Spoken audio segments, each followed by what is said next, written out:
Bonjour à tous, bienvenue pour ce nouveau live autour du coaching par le jeu. Je suis Nathalie Lourdel, je suis la directrice d'Autrement et de l'école de coaching Un autre regard, l'école IR. Et j'ai le plaisir aujourd'hui d'être accompagnée par Marie-Edry et Arnaud Consciencias. Nous allons évoquer avec vous plusieurs thèmes, notamment les 4 façons d'utiliser les jeux en coaching. On va déployer différents aspects autour de ces thèmes. Et je vais laisser Marie se présenter. On t'écoute, Marie. Bonjour à tous. Bonjour Nathalie, bonjour Arnaud. Écoutez, je suis ravie d'être avec vous aujourd'hui. Je me présente, je suis donc coach professionnel et par ailleurs, je suis aussi auteure et éditrice de jeux pour les professionnels de l'accompagnement. Donc le thème d'aujourd'hui est parfait pour moi.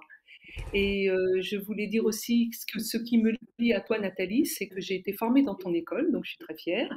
Et puis ce qui me lie à Arnaud, en dehors de notre amitié qui dure depuis de longues années, c'est d'avoir écrit ensemble un livre et d'avoir collaboré à quelques jeux ensemble aussi. Très bien, merci à toi. Donc, je suis Arnaud Constancias, je suis coach depuis plus de 20 ans, superviseur de coach. J'ai des activités de formation et puis avec mes deux associés Emmanuel et Anna, on a créé Souriez-vous Manager qui a toutes ces activités et en plus a rajouté les jeux avec Souriez-vous Jouer, des jeux qui nous servent pour le B2B et particulièrement pour les coachs, les thérapeutes, les enseignants, etc. Bon, on va commencer par cette première question. Pourquoi utiliser les jeux en coaching? Et Arnaud, je te laisse ouvrir les débats. Oui. Je trouve que ça apporte beaucoup. J'ai fait du coaching avant sans les jeux, je les ai introduits progressivement, puis de plus en plus, je trouve qu'il y a une réelle plus-value. D'abord, beaucoup de nos jeux sont visuels, donc c'est un nouveau canal de communication qui est activé de la sorte.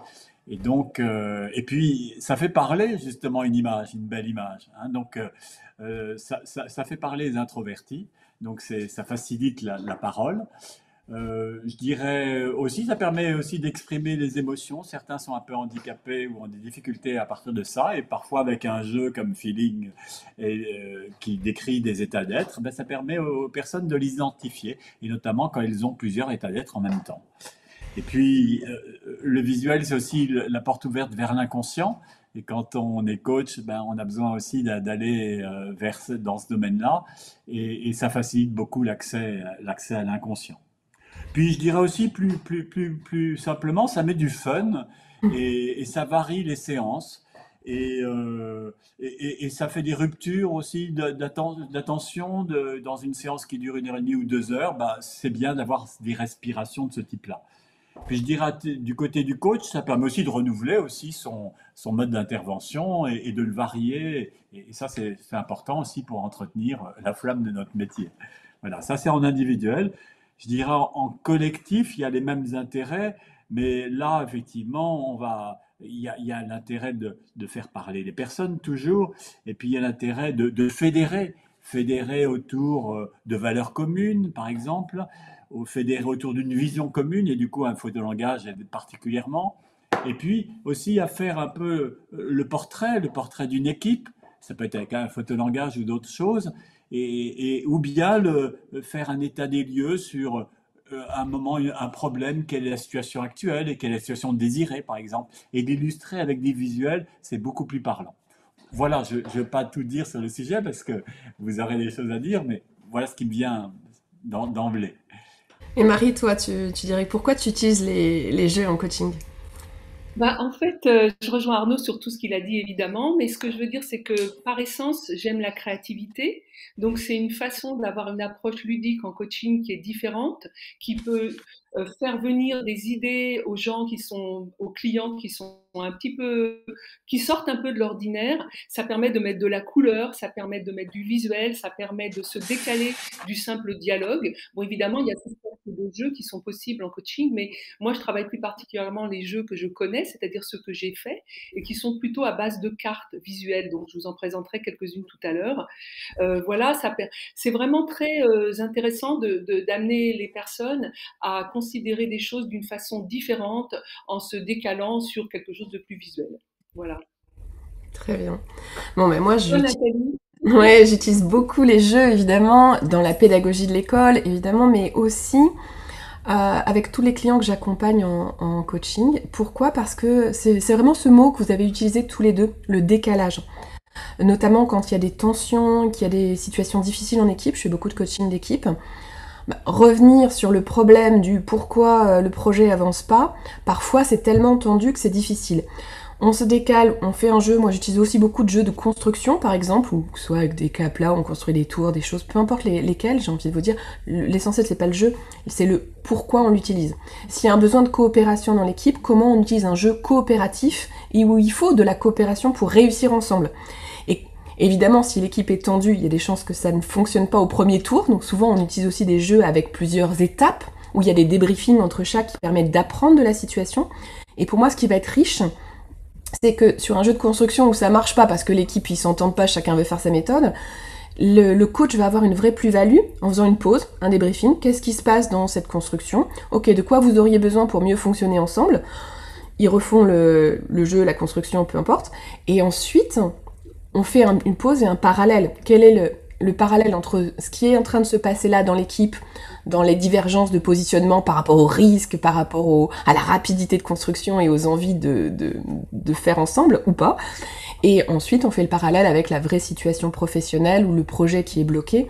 Et on peut trouver des clés à travers ce qu'on a vécu lors d'une expérimentation en coaching. J'appelle pas forcément ça jeu, c'est intéressant aussi qu'on puisse re-questionner ça, parce que quand on dit jeu, la plupart des gens peuvent avoir peur en se disant on va jouer, bon ça va servir à quoi? Mais un coach professionnel, il est là pour les débriefings. Le jeu est une excuse, et peu importe quel jeu, à la limite que ce soit ceux que vous aviez évoqués, avec des images, des métaphores, de la construction, du déplacement dans l'espace, du challenge. Ce qui va être important, c'est comment on débriefe le jeu, comment on l'utilise au service de faire grandir ce collectif, prendre du recul sur les situations professionnelles et avancer. Et pour moi, le mot décalage est essentiel, c'est-à-dire que parler d'un sujet compliqué ou douloureux comme ça à froid, c'est difficile, mais commencer avec un jeu, voir que c'est difficile de poser un bâton sur le sol ou de construire ensemble un truc qui a l'air hyper simple, ça parle de la dynamique d'équipe et ça permet après, sans creuser les problèmes du passé, mais de se poser les questions d'améliorer l'avenir dans le fonctionnement de cette équipe. Voilà pour ce que je pouvais apporter. Et aussi, bienvenue à tous ceux qui nous ont rejoints sur ce live. Vous pouvez poser vos questions, nous y répondrons avec grand plaisir. Ce qu'on vous propose, avec Marie et Arnaud, c'est 4 façons d'utiliser les jeux en coaching. On va parler de coaching individuel, de coaching d'équipe, de jeux en distanciel et aussi de supervision, puisque peut-être que vous êtes coach, et la supervision est aussi un lieu pour utiliser les jeux. Je propose qu'on démarre avec le coaching individuel. Marie, toi, comment tu utilises les jeux en coaching individuel? Alors écoute, c'est sympa que tu m'en parles. Je voudrais vous donner des exemples concrets carrément.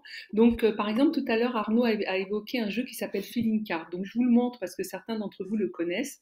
C'est un jeu qui est axé sur le fait de faire ressentir aux gens, aux personnes qu'on a face à nous, les clients, leurs émotions, leurs ressentis, mais pas leur faire ressentir, mais leur faire exprimer. Il y a beaucoup de gens qui parfois ont du mal à mettre un mot sur un ressenti. Donc ça, c'est intéressant. Bon, c'est la question classique, hein, dès qu'on va rencontrer un client, peut-être la première question qu'on va lui poser, c'est comment tu te sens. Mais et donc peut-être il va pouvoir l'exprimer. Donc je vous montre qu'il y a plein d'émotions et de ressentis, mais qui sont pas uniquement des ressentis forcément positifs. Il y a des moments où ça va pas très bien, et puis on peut le dire de cette façon-là. Mais ce qui est intéressant, c'est que quand on a fait cette mesure au début de l'entretien, par exemple, on aurait pu lui poser une autre question sur une échelle de 1 à 10, mais là, par exemple, il va nous montrer un ressenti. Si à la fin de la séance, on peut recommencer et lui dire, et maintenant, comment tu te sens? C'est intéressant de voir ce qui a changé et de mesurer la différence entre le début et la fin de la séance. En général, ça va mieux à la fin de la séance, c'est vraiment intéressant de le mesurer. J'ai pas tout de suite vu qu'on pouvait l'utiliser aussi à la fin. Au début, je le faisais plutôt comme une météo intérieure au départ, et après, j'ai vu qu'en l'utilisant à la fin, c'était très sympa de pouvoir mesurer l'écart. Si vous voulez, je vais vous parler aussi d'un autre jeu parce que je le trouve très intéressant.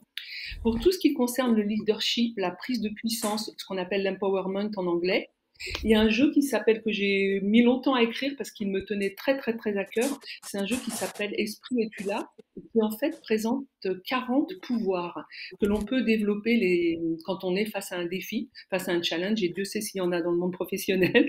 Donc en fait, j'essaye de proposer aux gens, face à un défi, de tirer un pouvoir, soit de façon aléatoire, soit en le choisissant eux-mêmes. Allez, je Et propose de tirer un au hasard pour donner envie à ceux qui connaissent pas. Prends-en un. Allez. J'en prends un au hasard. Et lis-le-nous et donne-nous. Et par exemple, là, tu as le pouvoir de capter, c'est-à-dire tu dois pouvoir capter ce qui se passe, bien que tu sois si à distance. Et en fait, sur chacun des pouvoirs, il va y avoir une petite formule magique. Par exemple, ici, c'est marqué « Déployer mes antennes pour percevoir l'invisible ». Il va y avoir des bonnes questions. Là, c'est marqué « Ma ligne de pensée est-elle claire ? Ou suis-je sous une quelconque influence ?» Et puis après, il y a le côté obscur qui t'empêche de développer ce pouvoir. Et là, c'est marqué brouiller la connexion. Ça serait le côté obscur, ça serait brouiller la connexion qui me permet de capter, c'est-à-dire prendre part d'une manière trop impliquée ou jouer les sauveurs. On sait bien à quel point jouer les sauveurs en coaching, ça ne le fait pas du tout. Et puis après, bien sûr, il y a une piste pour mettre le pouvoir en action. Donc, par exemple, pour celui-ci, il y a marqué rester branché sur la fréquence de ton sixième sens, attentif aux opportunités, aux messages subliminaux et aux ressentis, et à tes propres ressentis. Donc c'est intéressant parce qu'effectivement, ça ramène aux écosystémiques dont on parle souvent, c'est-à-dire il y a le ressenti du client, mais il y a ce que ça va faire écho en moi. Donc très intéressant d'être à l'écoute de son ressenti et bien sûr de capter le ressenti ou les besoins du client qui est face à nous. Ça, c'était un deuxième jeu. Est-ce que vous en voulez encore un autre ou deux autres? J'en ai plusieurs à vous présenter. Peut-être on va demander à Arnaud s'il a une réaction par rapport à ce que vient de dire Marie. Oui, j'utilise aussi les jeux de Marie et par exemple, elle parlait de feeling et des émotions.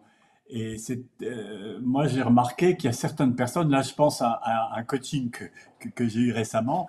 Je l'appelle mon coaching Macron parce que le coaché ressemble terriblement à Macron. Il a les deux yeux bleus comme ça, très intenses. Il lui ressemble beaucoup. Et bon, il travaille dans la banque, il a un poste élevé, il devait faire une restructuration complète avec des déménagements entre la France et le Luxembourg. Et, euh, et il devait emmener les gens, voilà, dans ce changement, dans une transformation. Et je regarde, je vois qu'il est très intelligent, il a plein de capacités, mais effectivement, l'émotionnel, pas trop. Donc, s'il met pas de l'enthousiasme lui-même, comment il va embarquer les gens? Donc, je lui fais prendre conscience de cela. Et puis, je lui dis, mais d'ailleurs, ça vous arrive d'exprimer des émotions dans votre discours? Est-ce que vous le faites? Est-ce que, par exemple, vous leur avez déjà dit que vous étiez fier de ce qu'ils avaient accompli? Il me dit fier? Non, c'est pas un mot qui est dans mon vocabulaire. Donc, j'ai étalé le jeu des émotions, et puis j'ai dit, ben, mettez d'un côté tous les mots que vous utilisez et tous ceux que vous n'utilisez pas. Et puis, donc il y en avait très peu qui l'utilisaient. Et puis je dis, est-ce que la France aussi, parmi ceux-là, est-ce qu'il y en a que vous seriez au bord d'utiliser? C'est-à-dire, ayant compris que c'est important, vous pourriez le faire. Il m'a dit, oui, ça peut-être. Et d'ailleurs, fierté, je peux peut-être oser, j'ai un discours à faire, etc. Bon, et donc on a petit à petit, au travers de ce jeu, finalement, étendu le territoire de son expression émotionnelle. Et effectivement, ça a eu un impact très fort, on l'a dit, sur ses discours. Et vous imaginez que quand on dit bah, « je suis fier de ce que vous avez déjà accompli », j'ai bien compris que c'était difficile pour vous, éprouvant, que ça pouvait susciter des résistances, de la colère, etc. Et donc, je vous en félicite. Bah, ça a un impact, plutôt que de parler simplement de chiffres. Donc, je corrobore ce que dit mon mari. Voilà, on peut vraiment utiliser ça vraiment au service du coaching. Merci à toi Arnaud, et Marie, je crois que tu peux être fière d'avoir créé ces jeux qui permettent aussi d'élargir la palette d'expression émotionnelle. Et juste par rapport à ce qui vient d'être évoqué, je rejoins complètement ce que tu as dit Marie avec cette notion de pouvoir utiliser les jeux avant, après, parce que le coach c'est aussi ça. Mesurer les progressions, les améliorations, apprendre à être fier de soi-même aussi, si on revient sur ce thème finalement. Et du coup, les cartes ou les jeux permettent de se décaler et de se positionner à un moment donné et après le coaching ou après même l'ensemble des séances de coaching, au bout de 6-8 mois d'accompagnement, on peut mesurer ainsi les progrès effectués et je trouve que ça permet de concrétiser les choses et c'est hyper intéressant et c'est aussi pour montrer que le coaching c'est mesurable, c'est tangible, on arrive à mesurer les pas et les progrès que l'on fait, notamment grâce à des jeux, à des illustrations ou à des mots-clés. Alors, parle-nous d'un autre, allez, vas-y. En fait, alors ça dépend, j'en ai 2, mais je garderai peut-être l'autre pour le chapitre collectif. Je voulais parler aussi du fait, d'accompagner les gens dans des visualisations, par exemple. Que l'on soit hypnothérapeute ou bien qu'on fasse un commentaire de méditation, par exemple. C'est intéressant de pouvoir, permettre aux personnes de rentrer dans cet état de conscience dont parlait Arnaud tout à l'heure, qui les décale de quelque chose de trop raisonné et qu'ils puissent rentrer dans une dimension, on pourrait dire des ondes, où ils arrivent à visualiser mieux, par exemple, un objectif. Imaginons que ce soit mon objectif à 3 ans, à 5 ans. Donc, j'ai créé ce jeu qui s'appelle Méditation guidée. Et je m'aperçois en fait que des méditations guidées, c'est à peu près pareil que des commentaires d'hypnose pour les gens qui le pratiquent et qui sont aussi coachs et hypnothérapeutes, comme c'est ton cas, Nathalie. Et du coup, j'ai choisi 50 thématiques différentes et je vous les montre pour que vous voyez qu'elles sont colorées et sympathiques. Elles sont illustrées par Joachim Debarge. Et du coup, je voulais dire que, par exemple, pour accompagner quelqu'un, soit on est doué en commentaire de méditation ou en commentaire d'hypnose, si on a été formé pour ça, soit on ne l'est pas. Donc, si on ne l'est pas, ben, ça peut être intéressant de lire un commentaire déjà écrit sur la thématique qui correspond à celle de mon client, ou bien de lui faire écouter, puisque sur chaque carte, il y a un QR code, donc on peut tout à fait scanner le QR code et faire écouter au client un commentaire qui durera 10-12 minutes en musique, avec bien sûr des voix très très très belles, et féminines ou masculines au choix. Et du coup, ça permet à la personne de rentrer dans un moment de visualisation, par exemple pour un futur ou pour une situation désirée. Et Voilà. pour tous ceux qui voudraient acheter ces jeux, c'est sur soulgames.fr, vous voyez le nom de la société de Marie. Donc voilà, et Arnaud aussi, je crois que tu as contribué à certains jeux avec Marie. Hein. Tout à Et, fait. et donc on a quelques remarques dans les commentaires des personnes qui nous écoutent. Donc Anne qui nous dit qu'elle adore l'idée du décalage et faire un pas de côté. Et puis il y a Anne qui dit aussi que Marie sait parfaitement mettre des mots sur ce que l'on peut ressentir. Et voilà pour le compliment. Et puis Anna qui parle plutôt pour Arnaud. Il doit être beau ce coaché. Voilà, c'était les commentaires. Oui, c'est vrai, ça Je va. reconnais bien là, Anna. Eh ben écoute, un clin d'œil à Anna. Je vous propose... Je tiens à dire qu'Anna est co-auteure du jeu Feeling Card. Ah, ben bienvenue Anna alors, et bravo pour ce jeu que j'utilise. On est associé d'Arnaud par ailleurs. D'accord, et bravo pour ce jeu que j'utilise aussi. Et j'utilise d'ailleurs aussi en distanciel, mais on va en reparler. On va d'abord parler de coaching d'équipe et de la façon d'utiliser les jeux en coaching d'équipe. Arnaud, tu peux nous parler de ton expérience à travers ça?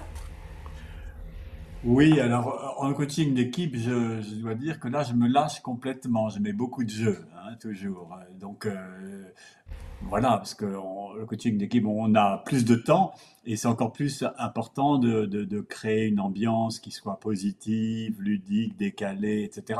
Ils ont besoin de ça. Ils ont besoin d'une respiration. Donc voilà, donc il y a toutes sortes de jeux, comme tu disais, Nathalie, des jeux de construction, etc., des jeux pour la délégation manquante, pour la communication dans l'équipe, plein de choses. Mais moi, je voudrais bien parler de l'identité de l'équipe, et notamment au travers d'Animo Totem, qui est un jeu que j'ai fait justement avec Anna Edry, et qui montre en gros mon animal totem. Donc, quelle est l'image qui me parle, qui parle de moi? Bon, il n'y a pas que cela, bien sûr. Il y a la chouette, le tigre, la tortue, etc. Et puis, on y associe un adjectif qui vient ou bien renforcer des caractéristiques de cet animal, ou bien au contraire la nuancer. Ça peut être un lion aimant ou altruiste. Voilà, ça peut être une chouette ambitieuse. Ouais. Donc avec la combinaison des cartes d'images et des nombreuses cartes de qualité, on peut justement avoir un portrait fin qui peut être pour le coup à la fois individuel, mais aussi un portrait d'équipe. Et donc, c'est très intéressant de faire travailler une équipe, un comité de direction, quelque équipe que ce soit, à quel est notre animal totem, hein. Et donc, entre eux, de voir aussi comment ils se débrouillent pour arriver, en utilisant le jeu, à l'image finale. Donc là aussi, on peut faire un débriefing sur leur façon de fonctionner ensemble. C'est intéressant, hein. Et puis, cette image, elle peut évoluer dans le temps. Donc, ça peut être intéressant, effectivement, régulièrement de dire, on se sent comment aujourd'hui? Est-ce qu'on est toujours le lion ambitieux ou est-ce qu'on est peut-être le lion fatigué, etc. Donc, ça permet aussi de coller à l'identité fluctuante d'une équipe, hein. Mais c'est vrai aussi de façon individuelle. Et puis, j'ai un autre jeu que j'ai préparé qui s'appelle Archétype, qui est jungien, hein, forcément, puisque les archétypes, c'est un dada de Jung, et qui travaille en gros sur nos différentes sous-personnalités. Alors, on en a plusieurs entre nous. On peut avoir un critique intérieur, ça c'est fréquent chez les Français, hein, voilà. Tu peux nous le montrer, Arnaud, parce que c'est toujours intéressant de voir les cartes en visuel, si tu l'as avec toi. Voilà. Alors là, j'ai un jeu en anglais. Il était sous ma main, j'ai oublié de les prendre. Donc, tout va bien. En anglais, mais je pense que vous pouvez les comprendre. Voilà, je vous en montre quelques-unes. Donc là, il y avait le disciple, le sauveteur, le diplomate et le magicien. Il y a aussi, par exemple, l'amant, l'athlète, le moraliste, le chevalier, voilà, et l'expert. Il y a certains d'entre nous qui ont un expert très, très, très, très important, le Alors, constructeur. Explique justement comment tu l'utilises avec l'expert ou avec autre chose d'ailleurs. Comment pratiquer l'expert, justement, vous voyez, déjà, par rapport à un objectif. Vous voyez, si je reviens à mon exemple Macron, tiens, par rapport à son objectif de réussir sa transformation, on pourrait dire, mais finalement, quelle énergie et quelle sous-personnalité je dois mettre en avant. Donc, peut-être l'expert, oui, pour contrôler que les choses sont faites, mais est-ce que c'est la plus importante? Donc, on va mettre toutes les compétences, finalement, qui expriment ces cartes, l'expertise là, la sagesse là, le diplomate, vous voyez, qui sont à la fois des énergies, des compétences et des sous-personnalités. Et donc, il va m'indiquer, par rapport à ce job-là, il faudrait que je mette en avant le diplomate, le ci et ça, le communicant, etc. Et puis que je mette de côté un peu plus celle-ci. Et puis, je vais lui dire, mais parmi celles-ci, lesquelles sont à développer? Il me dit, oui, justement, le diplomate, je ne l'ai pas trop. Ah, donc, ça va être un sujet de coaching, un objectif de coaching. Et puis, vous voyez que les cartes, il y a une partie ombre et lumière. C'est pas un hasard, hein, parce que vous savez que chez Jung, ce qu'il spécifie, c'est il travaille beaucoup sur l'ombre. Autrement dit, sur la partie un peu cachée, sombre, qu'on ne met pas en avant et qui, du coup, quand elle reste dans l'inconscient, vient nous posséder plutôt que nous, on la contrôle ou on la maîtrise, ou on la régule, hein. Donc, l'enjeu, c'est de faire prendre conscience, justement, vous avez cette compétence de constructeur, mais quelle est la part sombre aussi derrière, hein? Qu'est-ce que vous êtes prêt à faire pour y arriver? Quelles sont les petites magouilles, les petits accommodements, les petits trucs de travers. Donc, c'est intéressant en coaching de le faire travailler. Et c'est intéressant en coaching d'équipe aussi. Quelle est l'ombre de votre équipe? Vous me dites, voilà, on est une équipe de fonceurs, de guerriers. Voilà, une équipe de guerriers. D'accord. Et donc, on surperforme, etc. Mais quelle est l'ombre derrière? Qu'est-ce que du coup ça entraîne? Qu'est-ce que ça fait? Comment les gens les vivent? Comment vos collaborateurs les vivent? Etc. Donc, c'est les amener justement à chaque fois avoir une lecture ombre et lumière, hein. Voilà. Et puis, le mot archétype fait peur. Moi, je le simplifie en disant qu'il s'agit d'énergie en soi. Et par exemple, il y a des énergies qui sont très en avant. Par exemple, je peux avoir pour certains justement mon expert, mon contrôleur très en avant. Mais quelles sont les personnalités qui sont un peu reniées, qui sont derrière la scène et qui aimeraient bien s'exprimer plus? Cherchez-les dans le jeu. Et là, le jeu aide. Parce que si je n'ai pas le jeu, je ne vais pas la trouver. Comme elle est un peu reniée, un peu de côté, je ne vais pas la trouver. Le jeu va m'aider à trouver justement mes sous-personnalités et à les classer. Si je puis dire, c'est à mettre sur la table mon codir intérieur. Hein. Moi, voilà, le moi conscient, c'est le patron ou c'est le chef d'orchestre. Et puis, mais vous avez aussi un directeur financier qui est plutôt expert. Hein, vous avez un directeur de l'innovation qui est plutôt pionnier. Voilà. Et donc, toutes ces personnalités, sous forme d'énergie, posez-les sur la table et puis voyons lesquelles sont en avant, lesquelles sont en recul. Et du coup, quel est votre désir? Est-ce que ça vous plaît, ça? Est-ce que vous voudriez pas un petit peu plus exprimer votre partie artistique ou votre partie pionnière ou innovante? Oui. Et en coaching individuel et collectif, on a cette vision plus fine de nos sous-personnalités diverses, celles qui sont très en avant et celles qui sont reniées. Très bien. Marie, toi, tu as fait tout le cycle devenir coach intégratif au sein de l'école Un autre regard, l'école IR. Comment tu l'as vécu justement cette approche où j'utilise beaucoup le ludique, la pédagogie avec les jeux? Est-ce que tu peux témoigner? Bien sûr, je dirais que se former avec toi, c'était comme si on était coaché du début à la fin finalement. Et donc, effectivement, tu as utilisé beaucoup de jeux. Tu parlais tout à l'heure des baguettes pour mesurer la façon dont une équipe entre en cohésion, etc., réussit ou ne réussit pas, qui prend la main, etc. Donc ça, c'était intéressant.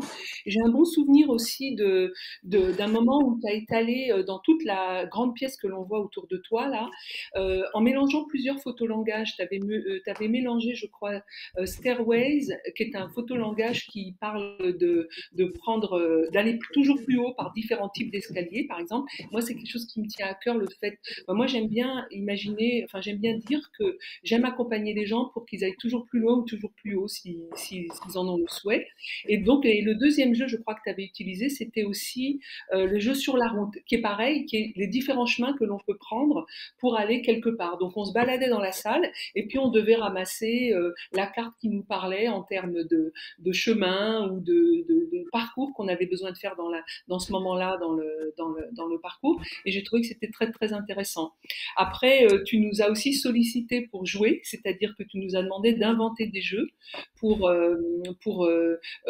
restituer notre parcours de coaching, par exemple, de ce qu'on avait appris et chacun a pu exprimer sa créativité à travers un jeu ou un autre. Tu nous as fait jouer entre nous, tu nous as fait faire jouer les autres à travers le coaching collectif aussi.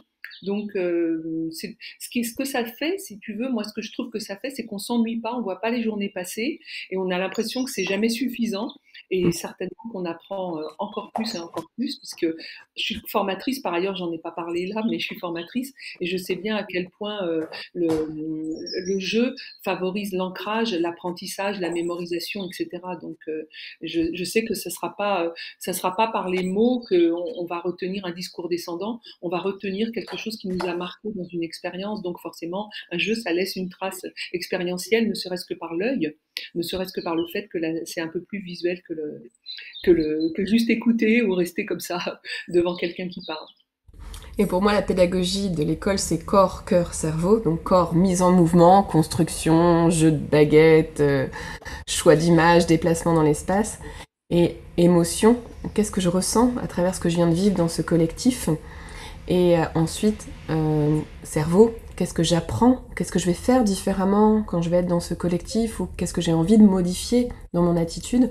Donc pour moi, c'est très important d'utiliser le ludique au sens où ça va activer d'autres sens. Et comme tu le dis très bien, ça favorise l'apprentissage si on est dans des conditions plus ludiques, plus dans le jeu. Tout le monde s'engage, tout le monde est beaucoup plus motivé. Et en termes d'apprentissage, c'est prouvé qu'effectivement, les conditions émotionnelles dans lesquelles on se trouve vont favoriser ou pas des changements et des apprentissages. Donc du coup, il y a un grand intérêt à mettre du ludique, des jeux, dans la manière d'enseigner ou de transmettre, ou même de faire ce fameux pas de recul que l'on fait avec des équipes en coaching collectif. Voilà pour cette approche collective. Moi, je dirais aussi que plus une équipe est tendue, plus je fais toujours un briefing avec le manager, évidemment, pour justement voir par quelle approche, comment on va arriver. Et plus une équipe est tendue, plus il y a du conflit, des choses difficiles, plus je pense qu'utiliser une approche sur le jeu, sur le ludique, sur quelque chose qui change complètement, qui décadre du problème, parce que si on arrive, c'est bon, parlez-moi du problème, bah, tout le monde va se mettre en tension, il y a peu de chances qu'on trouve une résolution. Alors que si on est sur quelque chose qui est décalé, où vous avez 2 minutes pour construire une tour, bah, ils n'ont pas le temps de se poser la question du si ils parlent à leurs voisins ou pas. C'est bon, ok, passe-moi la brique, quoi. Et donc du coup, pour moi, ça, c'est une façon très intéressante de remettre une forme de lien. Après, on discute de ce qui est en train de se passer là, et après, ça fait une étape supplémentaire pour après commencer à aborder les vrais sujets délicats ou les vrais sujets de tension ou de, comme je le dis, le cadavre dans le placard qu'on a laissé enfermer mais qui pourrissent la dynamique d'équipe. Donc on peut pas commencer par ouvrir le placard, mais si on ouvre un jeu et que ça se passe bien, et souvent nous on est là aussi en tant que coach pour amener des débriefings, de la co-construction, de la prise de recul, et ça finit par remettre du dialogue. Une fois qu'on a remis le dialogue, on peut commencer à aborder les vrais sujets de difficulté au sein du collectif. Voilà. Je te rejoins, Nathalie, sur un point, c'est que parfois c'est difficile d'utiliser le mot jeu quand il y a des enjeux. Justement, moi, à un moment donné, j'avais la signature de la boutique, c'était du jeu dans vos enjeux. Mais le mot jeu peut faire peur quand on est sur quelque chose de très tendu. On n'a absolument pas envie de jouer, et c'est pas le moment de sortir ce genre de choses. Ou alors les gens vont avoir la peur de se dire oh là là, je vais encore me retrouver dans un séminaire de cohésion où on nous fait mettre à quatre pattes, etc., etc. Donc peut-être parfois on peut utiliser simplement des outils ludiques. On peut parler d'outils ludiques ou d'outils d'accompagnement. Et c'est notre recette de cuisine, en fait.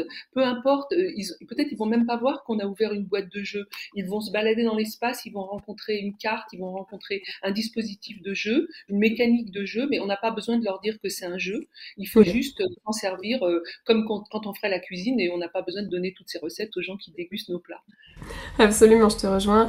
Et moi, j'utilise plutôt le terme d'atelier collaboratif ou de challenge d'équipe, quelque chose comme ça. C'est vrai que je fais attention à ne pas utiliser le mot jeu, mais c'est intéressant qu'on puisse vous en parler, vous qui êtes coach ou manager, que vous ayez conscience que le mot jeu, même ludique, peut être... on n'a pas le temps de jouer, on est des professionnels, on est sérieux, alors que la façon de détourner les échanges à travers un atelier de participation ludique va recréer du lien, et c'est ce qu'on cherche finalement, du relationnel et de l'humain. Je vous propose qu'on discute de jeux en distanciel. Arnaud, est-ce que tu veux nous en parler ?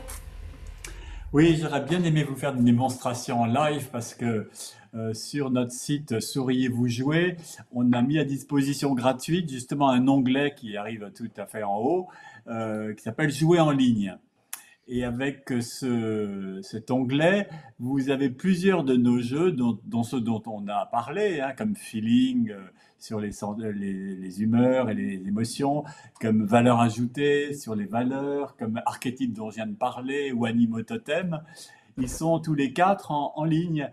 Et on peut, en plus, il y a un petit fonctionnement qui est amusant, qui est une roue, hein, où il y a toutes les cartes.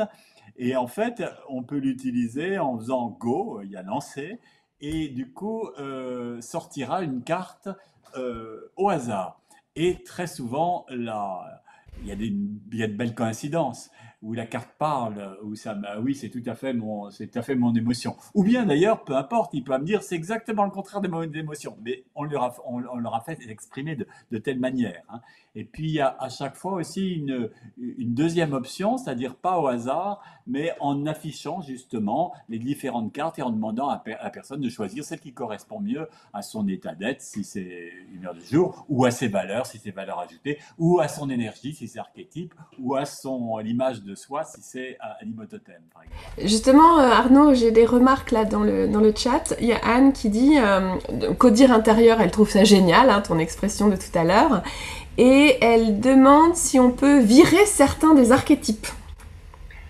C'est-à-dire virer dans le sens où ne pas les montrer? Je sais pas, mais c'est dit, est-ce qu'on peut aussi virer certains de nos archétypes? Par exemple, l'expert qui poserait problème du côté sombre, je suppose que c'est ça qu'elle veut dire. Est-ce que je peux le virer du sujet? Oui. Bah écoute, je pense que non, parce que ce qui est important plutôt, si je le vois en négatif, c'est d'aller aider, voir, mais aussi en quoi il m'aide. Parce que même s'il est un peu omniprésent, il m'a aidé. Autrement dit, toute sous-personnalité a une fonction qui est en général de protéger le moi conscient, le chef d'orchestre, on va dire, le protéger de certains trucs, hein.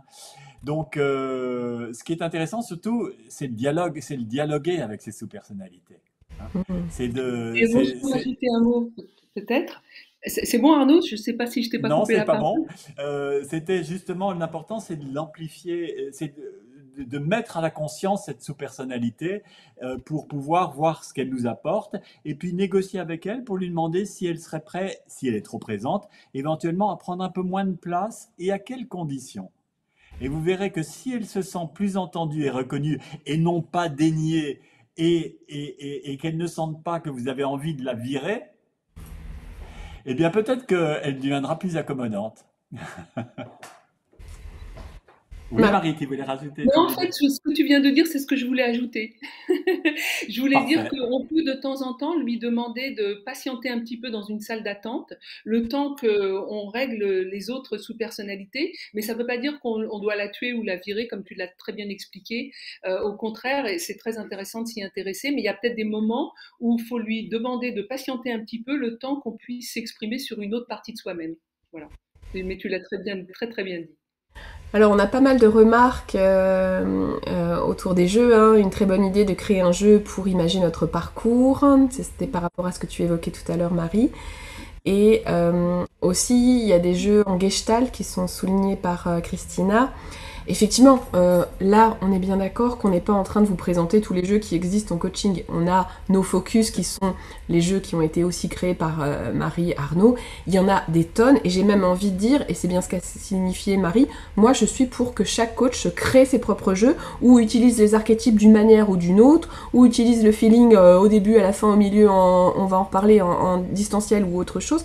Je pense que ce qui est important, c'est pas le jeu, c'est l'intention, la stratégie de coaching qui va avec, pourquoi vous l'utilisez et à quoi ça va être utile pour la personne que vous accompagnez. Comme ce qu'on vous a évoqué tout à l'heure quand on vous dit la personne a du mal à mettre des mots sur les émotions, là, la stratégie est hyper bonne parce qu'il y a une illustration et un mot-clé ou une illustration avec un animal, peu importe, et un adjectif, ça va aider une personne qui n'arrivait pas à mettre des mots sur les mots. Mais il n'y a pas un bon jeu et un mauvais jeu, il y a tous les jeux possibles et comment vous allez, vous, avoir cette prise de recul, cette réflexion stratégique pour l'utiliser. Oui, Tout Arnaud? à fait. Oui, je vais dire qu'en distanciel, nous, on a une expérience à dire qu'effectivement, on avait des gros parcours et en mars 2020, vous vous souvenez, il y a eu le Covid, février-mars, et on a tout arrêté d'un coup. Et on a tout refondé, rebâti nos programmes de formation en distanciel et on a fait quasiment un an de distanciel. Et bien sûr, on a mis, du coup, on a réfléchi. Encore une fois, le jeu n'est qu'un outil au service d'un objectif pédagogique, hein, ou de coaching ou d'accompagnement. Et donc, on a dit effectivement qu'est-ce qu'on pourrait trouver comme séquence pour que ce soit sympa en distanciel. Alors, il y a les jeux dont je vous ai parlé, auxquels vous pouvez accéder en ligne.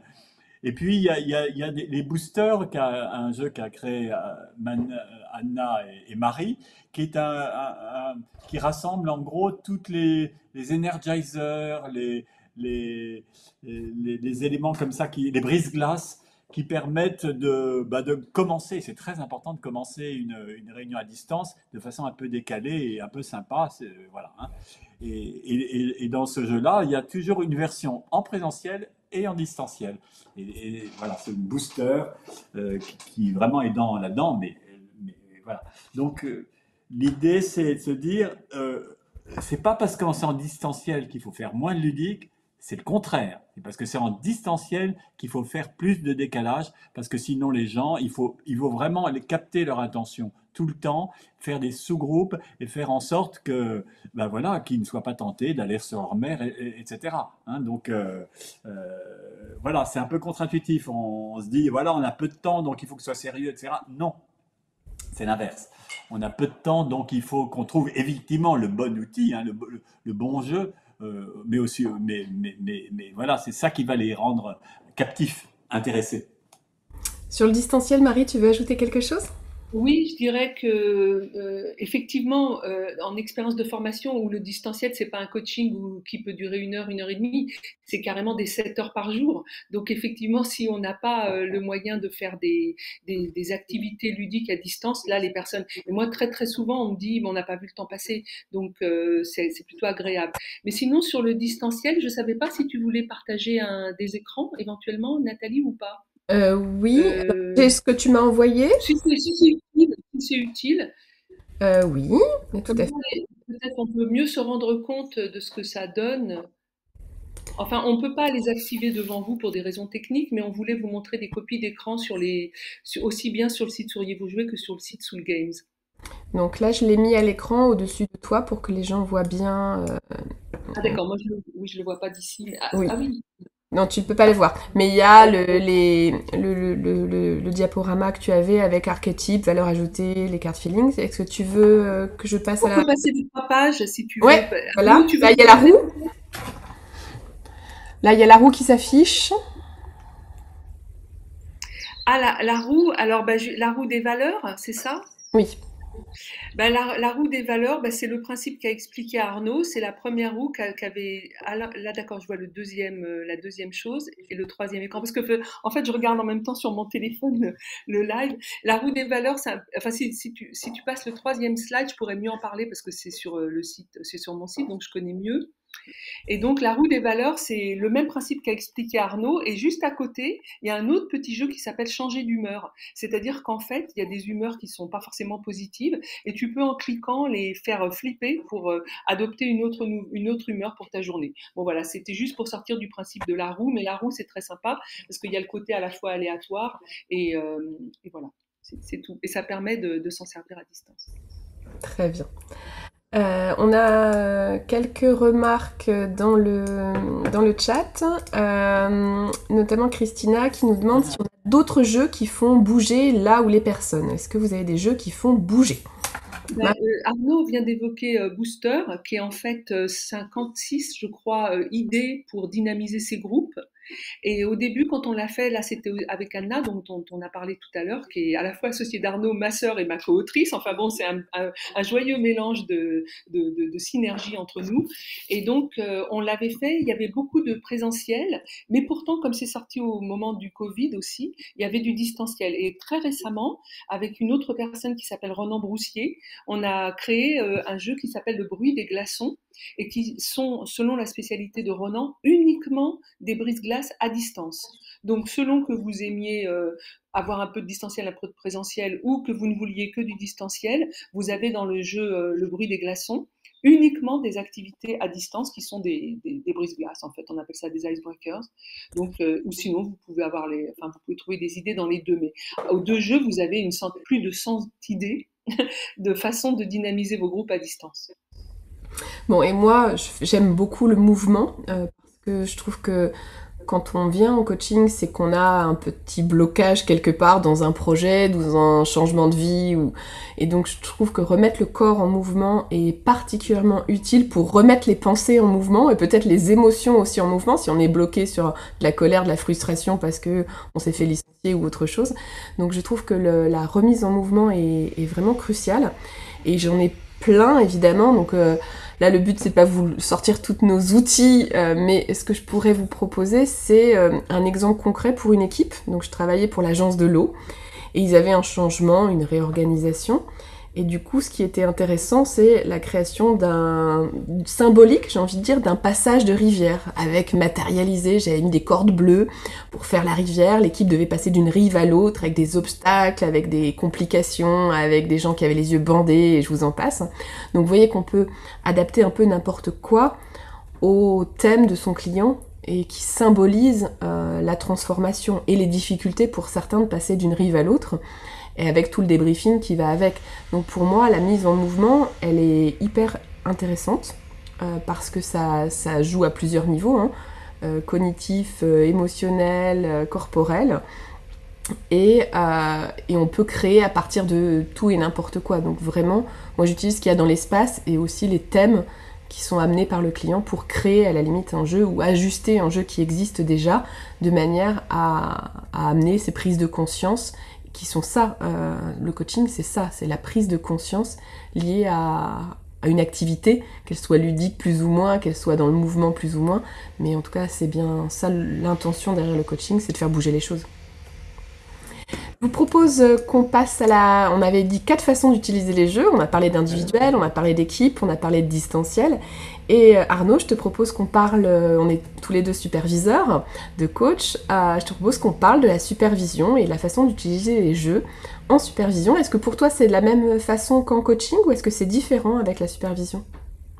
Écoute, la supervision, pour moi, elle est surtout différente en fonction du degré de maturité du coach. Quand je dis degré de maturité du coach, je veux dire ou bien est-ce qu'il est étudiant coach, ou bien il vient juste de sortir de sa formation, ou bien c'est un coach déjà expérimenté, ou bien c'est un coach senior, ou bien c'est un coach et un superviseur que je supervise. Et là, je trouve que les besoins sont très différents, hein. Ceci étant dit, donc je vais quand même utiliser évidemment les outils. Je dirais le photolangage est quand même toujours un outil vraiment intéressant pour mieux se connaître, puisque le but de la supervision, c'est aider la personne à continuer à se développer professionnellement et personnellement.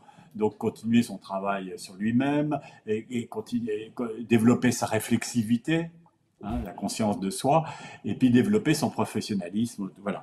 Donc oui, je trouve que le photolangage est un outil qui est toujours qui est tout terrain. Moi, j'ai fait dernièrement un photolangage dont je suis assez fier parce que je trouve que les images sont belles, qui s'appelle Éléments et symboles. Et voilà, il y a tous les symboles possibles, le pont, voilà, le magicien, le parapluie, voilà. Et c'est important cette dimension symbolique aussi. Et je pense que beaucoup de coachs ne prennent pas suffisamment en compte cette dimension symbolique. Voilà, ça c'est un outil. Et puis, pour les coachs bien seniors, j'ai fait une supervision collective il n'y a pas longtemps à Bruxelles et j'avais utilisé un nouveau jeu qu'on appelle le jeu des intelligences. Il aurait pu s'appeler le jeu des intelligences multiples, en fait. Vous savez, certains parmi vous connaissent peut-être les 8 intelligences de Howard Gardner, qui montre que finalement, voilà, il n'y a pas qu'une seule intelligence, mais il y a l'intelligence, certes l'intelligence logico-mathématique ou linguistique, mais il y a aussi l'intelligence musicale, l'intelligence existentielle, l'intelligence intrapsychique, interpersonnelle, naturaliste. Vous voyez, donc on a créé ce jeu avec 9 intelligences et puis on l'a fait sous forme de phototexte. Donc c'est un photolangage un peu important. Je vous montre un exemple. Et là, c'est l'intelligence musicale, ça ne vous surprendra pas vu que vous avez vu l'image. Et en gros, on va utiliser, et vous voyez qu'il y a à chaque fois aussi une petite devise qui permet de faire réfléchir. Là, c'est une citation. Là, c'est une citation de Louis Armstrong qui dit: ce que nous jouons, c'est la vie. Bref. Et l'idée, c'est d'étaler toutes ces cartes et puis de faire tirer à ces coachs en disant quel type d'intelligence vous utilisez particulièrement dans vos coachings aujourd'hui. Ils vont me dire, certains gestaltistes, oui, l'intelligence corporelle, je l'utilise, voilà, etc. Hein. Et de façon intéressante, lesquels vous utilisez moins et pourquoi? Et dans ce séminaire, je peux vous dire que chacun de ces coachs, qui sont pourtant la plupart étaient des coachs très seniors, des très bons coachs, dont certains sont superviseurs, ont écrit des bouquins, sont éminents sur la place, eh bien, il y avait, comme par hasard, un type d'intelligence qu'ils utilisaient moins. Peut-être qu'ils utilisaient peut-être dans d'autres domaines, mais d'autres domaines professionnels, mais pas dans leur coaching. Voilà, donc c'était intéressant d'abord d'en prendre conscience, de comprendre pourquoi, quelle était la croyance limitante, et puis du coup de se donner un objectif et de l'appliquer et de voir comment ils pouvaient justement. Et ça leur a permis finalement de développer leur champ d'intervention qui était bizarrement limité. Hein. Donc c'est un exemple, je trouve intéressant en supervision de coach senior. Mais après, je dirais les autres jeux qu'on utilise en coaching peuvent être aidants aussi en supervision parce qu'on va travailler sur des cas et donc ça peut être intéressant de les mettre en manière. Un exemple que je trouve intéressant, c'est aussi d'utiliser les Playmobil, vous voyez, pour avoir une vision systémique d'une situation. Et notamment quand on est superviseur, donc les situations sont complexes parce que c'est une situation qui est vécue par l'accompagné du coach que j'accompagne. Vous voyez, donc il y a une double, voilà, c'est compliqué. Donc c'est bien parfois de le représenter avec physiquement, avec des Playmobil qui sont debout, assis, et moi je suis où par rapport à ça? Et ça c'est la situation, et de prendre du recul pour la voir et de susciter des constatations. Et du coup, bah, ça serait quoi une image enfin, meilleure pour vous et pour votre coaché? Voilà, hein. Et puis on va déplacer les Playmobil. Vous voyez, ces Playmobil, ça peut paraître vraiment très enfantin, mais ça marche très bien aussi. Je me souviens d'un directeur juridique d'une compagnie d'assurance, un monsieur en costume à rayures tennis, vous voyez, le genre, bah, il a adoré tout de suite. Donc on se met parfois des interdits soi-même par rapport au jeu. Et parfois, du coup, on peut les projeter sur les personnes qu'on accompagne. Donc, c'est important de libérer aussi notre vision par rapport à tous ces outils-là pour y aller plus simplement.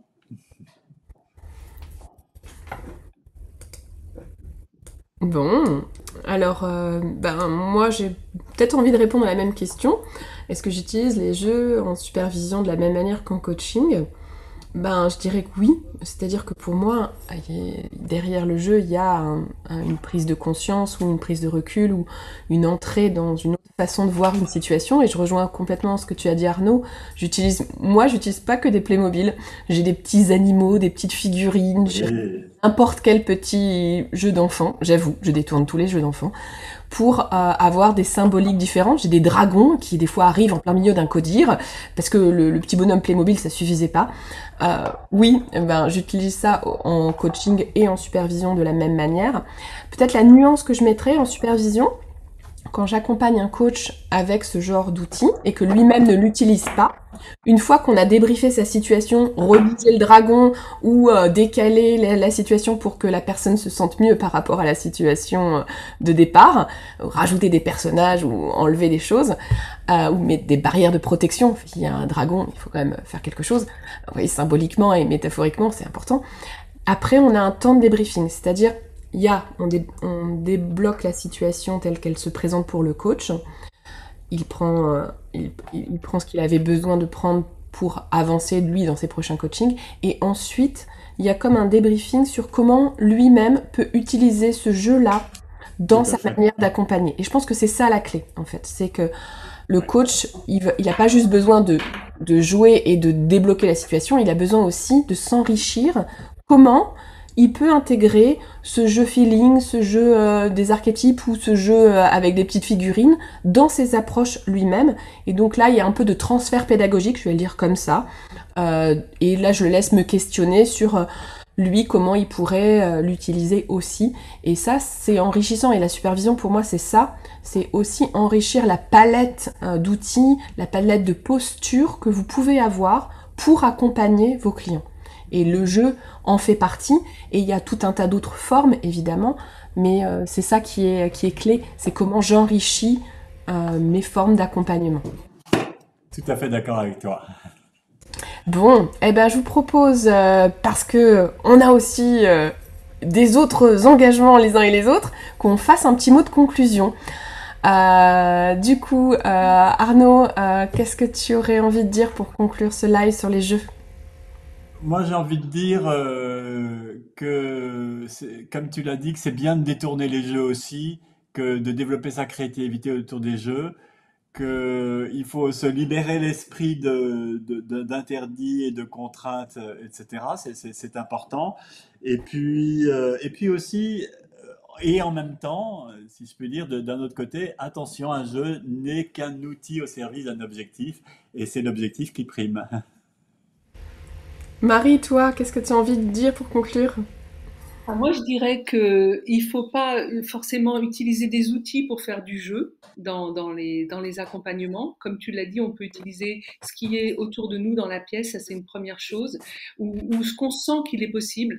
La deuxième chose que je voudrais dire, c'est d'être prudent, c'est-à-dire de pas balancer du jeu à tout crin parce qu'on pense que ça va être fun, mais tomber à plat, quoi, ça serait quand même dommage. Et aussi, s'il y a des gens parmi nos auditeurs qui se sentent démunis sur la manière d'utiliser des jeux dans leurs accompagnements, différents.